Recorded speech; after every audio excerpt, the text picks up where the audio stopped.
السلام عليكم، معاكم مريم غريب. النهارده الموضوع اللي هتكلم عنه هو ليه الحشوات البيضاء او الحشو بالليزر افضل بكتير من حشو الاملجم او الحشو الفضي. قبل ما نعرف ايه هي المميزات والعيوب، تعالوا نعرف الاول ايه هي استخدامات الحشو ده. استخدامات الحشو ده بتكون في الجزء اللي فوق من السن بيكون عباره عن جزء فوق التاج السن وجزء تحت اللي هي جذور السن. الجزء اللي فوق ده لو حصل فيه اي تسوس بيكون علاجه اي نوع من الحشوات اللي هنتكلم عنها في الفيديو، ولكن لو حصلت المشكله في جذور السن فده بيكون ليها علاج تاني خالص، هو علاج الجذور او حشو العصب. اول ميزه للحشوات البيضاء او الحشوات بالليزر ان هي متعدده الاستخدامات، ممكن نستخدمها في الضروس الخلفيه او في الاسنان الاماميه، لان هي بتاخد نفس لون الاسنان بالظبط.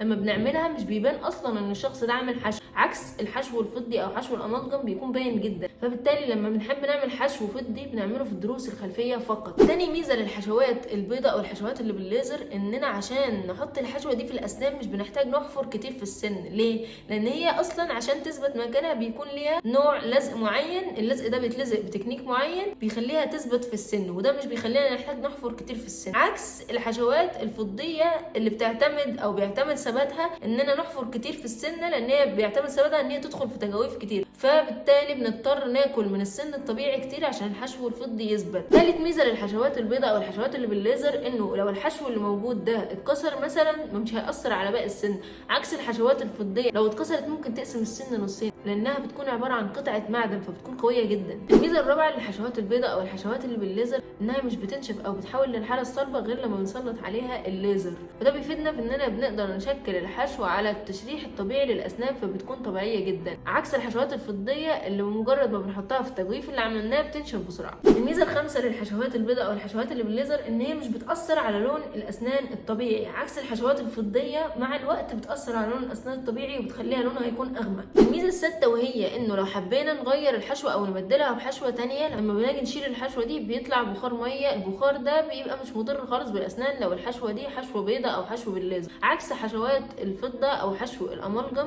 الحشو ده البخار اللي بيطلع منه بيكون موجود فيه زئبق، لان التركيب الكيميائي للحشوات الفضيه بيكون موجود فيه زئبق، الزئبق ده بيكون مضر للمريض وللدكتور لو استنشقوا. اخر مقارنه هنعملها عشان نكون منصفين انه الحشو الفضي بيتميز عن الحشو الابيض او حشوات الليزر بانه عمره طويل، ممكن يقعد لحد 20 سنه، عكس الحشو الابيض اخره من 5 ل 10 سنين. كمان الحشو الفضي ارخص مقارنه بالحشو الابيض او حشوات الليزر.